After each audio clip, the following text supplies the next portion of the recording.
नमस्कार मित्रों, आगे वाली क्लास में आपका स्वागत है सभी का। अपन ब्रिटेन का संविधान पढ़ रहे थे। ब्रिटेन के संविधान में आज वाला टॉपिक अपना प्रधानमंत्री वाला।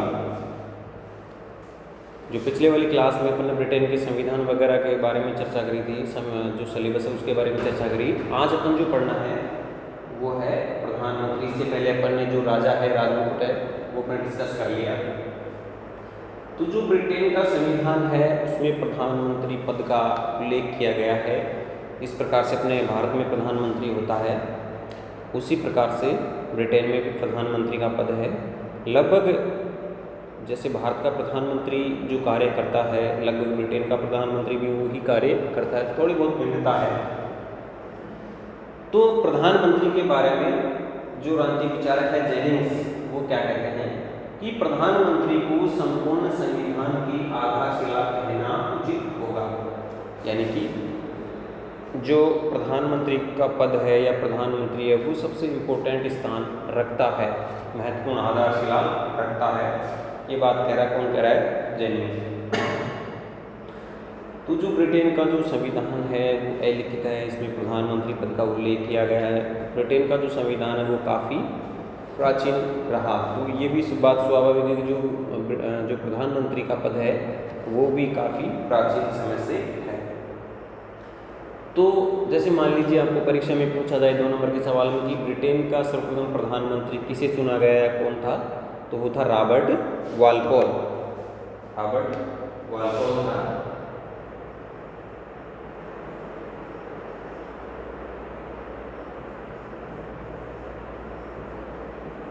रॉबर्ट वालपोल, इस नाम को आप ध्यान में रखें। अब देखिए जो प्रधानमंत्री का जो पद का विकास है वो कब से हुआ? प्रधानमंत्री पद का विकास जो ब्रिटेन में 1721 में हुआ है और रॉबर्ट वालपोल प्रथम प्रधानमंत्री के पद पर वो नियुक्त किए गए। वास्तविक मान्यता है जो 1937 में मिली है इस पद को। वास्तविक मान्यता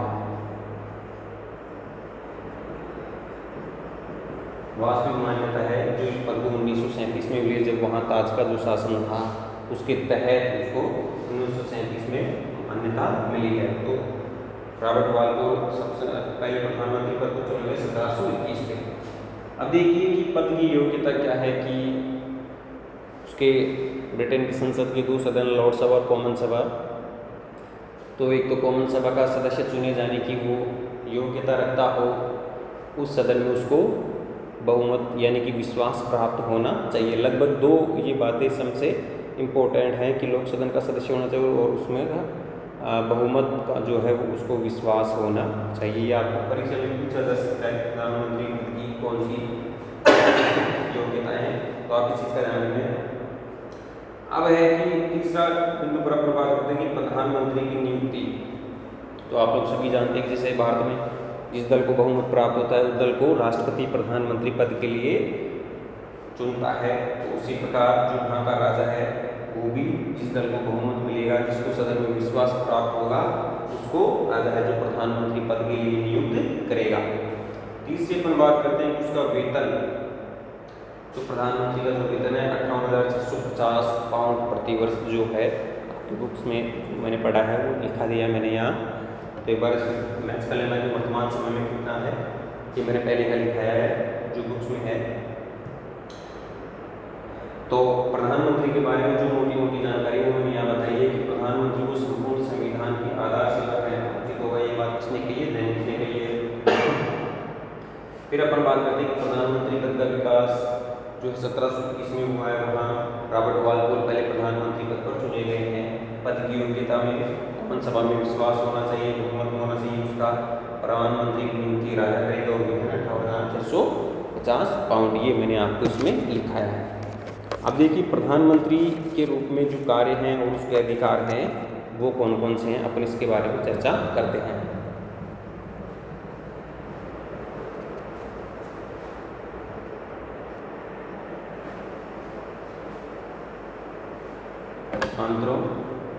जैसे अपन बात करते हैं कि प्रधानमंत्री के कार्य, अधिकार व शक्तियाँ कौन कौन सी हैं।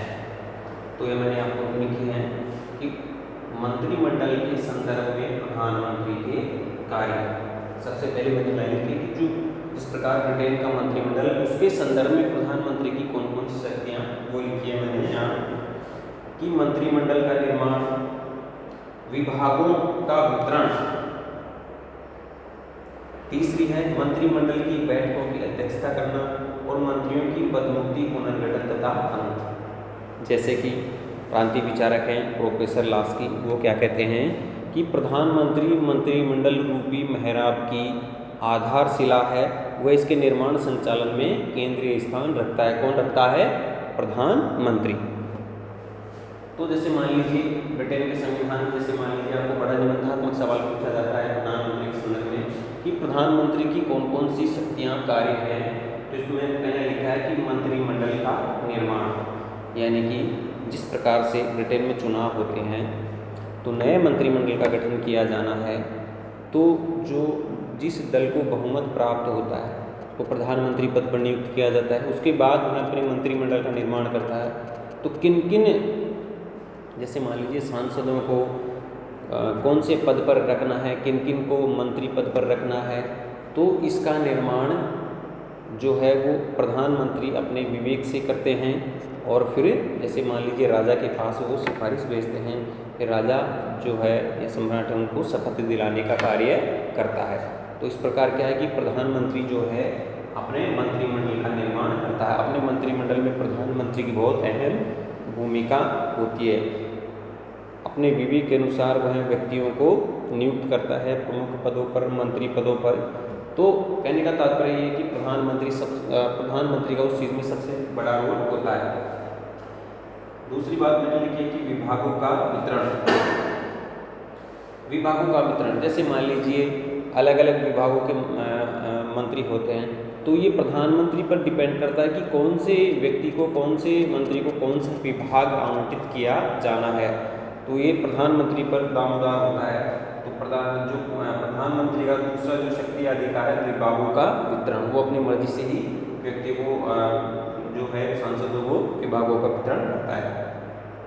तीसरा मैंने लिखा है कि मंत्रिमंडल की बैठकों की अध्यक्षता करता है। जैसे मान लीजिए कौमन सभा में जो भी बैठकें होती हैं उनकी अध्यक्षता कौन करेगा? वहाँ प्रधानमंत्री करेगा। नंबर 4 मैंने लिखा है कि मंत्रियों की पदमुक्ति, पुनर्गठन तथा, जैसे मंत्रियों की पदमुक्ति, किसी मंत्री को पद से हटाया जाना है या उससे पद इस्तीफा लेना है कि कौन करेगा? प्रधानमंत्री। पुनर्गठन, जैसे मान लीजिए मंत्रिमंडल का विस्तार करना है, वो कम करना है, तो ये सब प्रधानमंत्री करेगा। उसका अंत करना है तो ये सब प्रधानमंत्री की सिफारिश से होते हैं। तो मंत्रिमंडल के जो संदर्भ में है ये 3-4 बातें जो है वो प्रधानमंत्री के लिए इम्पोर्टेंट होती हैं। प्रधानमंत्री के संदर्भ में जैसे मैंने लिखा है कि मंत्रिमंडल का निर्माण, विभागों का वितरण, मंत्रिमंडल की बैठकों की अध्यक्षता, मंत्रियों की पदमुक्ति तथा पुनर्गठन। तो ये जो बात मैंने लिखी है वो मैंने मंत्रिमंडल के संदर्भ में यहाँ लिखी है। अब जैसे देखिए आगे कौन कौन से उसके शक्तियाँ जो अधिकार हैं।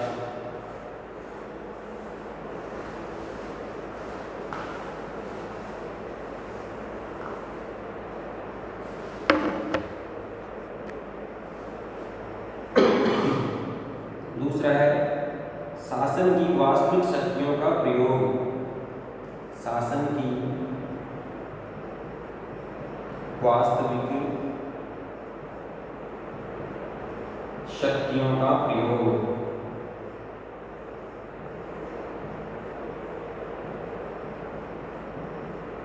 नंबर 3 है राजा व मंत्रिमंडल के बीच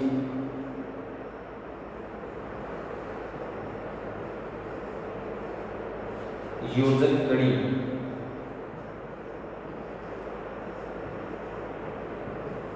यानी कि राजा और मंत्रिमंडल के जो उनको जोड़ने का जो कार्य करता है वो कौन करेगा? एक प्रधानमंत्री ही करेगा। नंबर 14 है लोक सदन का नेतृत्व।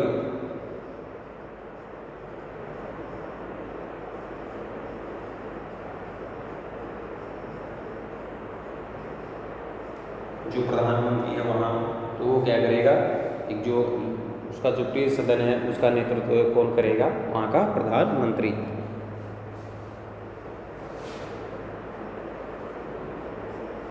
विदेश नीति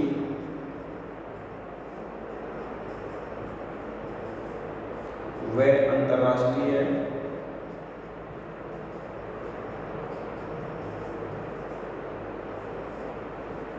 सम्मेलनों की अध्यक्षता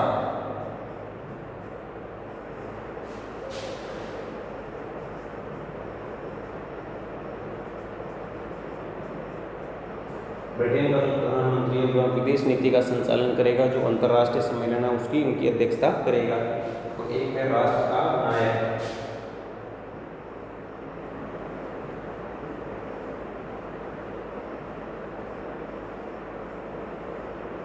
के रूप में भूमिका। अब जैसे मान लीजिए यहाँ पर बात करते हैं कि अभी अपन ने पढ़ा प्रधानमंत्री के कार्य अधिकार और शक्तियाँ, जैसे अभी इससे पहले मैंने लिखा कि मंत्रिमंडल के रूप में वो कौन कौन से कार्य करता है। अब जैसे दूसरा मैंने लिखा है शासन की वास्तविक शक्तियों का प्रयोग। जैसे भारत में जो राष्ट्रपति होता है वो नाम मात्र का कार्यपालक है, वास्तविक शक्तियों का प्रयोग कौन करता है? यहाँ का प्रधानमंत्री। उसी प्रकार जो ब्रिटेन में है वो सम्राट है, वो वास्तविक शक्तियों का प्रयोग ना करके यहाँ वास्तविक शक्तियों का प्रयोग कौन कर रहा है? प्रधानमंत्री। यानी कि पूरे देश में जो जितने भी प्रमुख कार्य हो रहे हैं, चाहे प्रशासन से संबंधित हो रहे हैं, चाहे विदेश नीति से संबंधित हो, चाहे अंतर्राष्ट्रीय कुछ भी मान लीजिए आंतरिक, तो वो उन वास्तविक शक्तियों का प्रयोग प्रधानमंत्री अपनी मंत्रिमंडल के माध्यम से, अपने प्रशासन के, अपने निजी सहयोगियों के माध्यम से वो वास्तविक शक्तियों का प्रयोग करता है। तो ये आपका 2 नंबर का बिंदु है कि शासन की वास्तविक शक्तियों का प्रयोग कौन कर रहा है? यहाँ प्रधानमंत्री।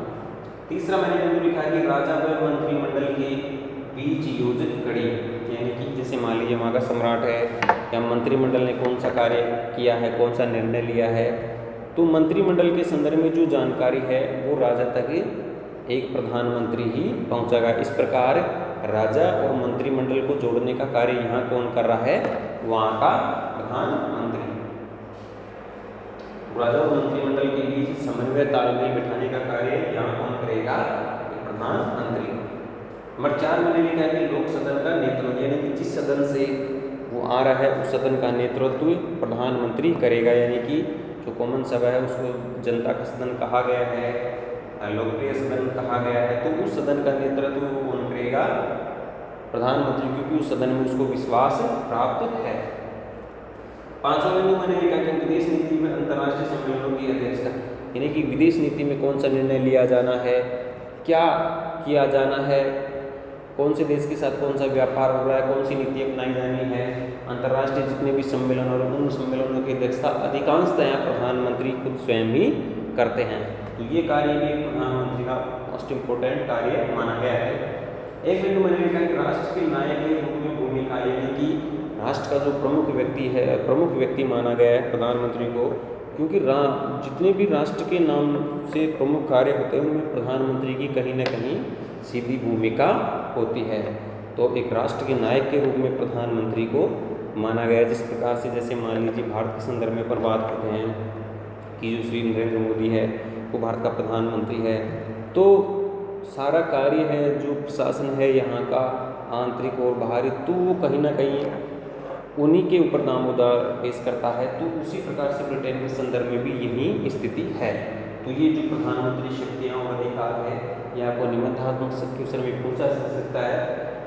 मैंने पहला लिखा है कि मंत्रिमंडल के संदर्भ में प्रधानमंत्री शक्तियाँ कार्य है, दूसरा है शासन की वास्तविक शक्तियों का प्रयोग, तीसरा है राजा और मंत्रिमंडल के बीच योजित कड़ी, लोक सदन का नेतृत्व, विदेश नीति में अंतर्राष्ट्रीय सम्मेलनों की अध्यक्षता और राष्ट्र के नायक के रूप में भूमिका। तो ये हो गए ब्रिटेन के संविधान में प्रधानमंत्री के कार्य व शक्तियाँ।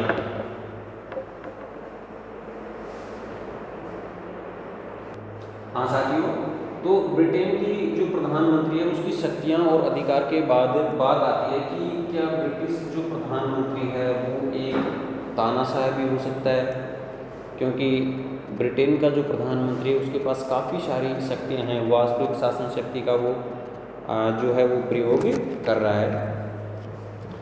तो जैसे मान लीजिए आपसे परीक्षा में पूछा जाए 5 नंबर के सवाल में, तो इस चीज़ का आप ध्यान रखें कि क्या ब्रिटिश प्रधानमंत्री एक तानाशाह है।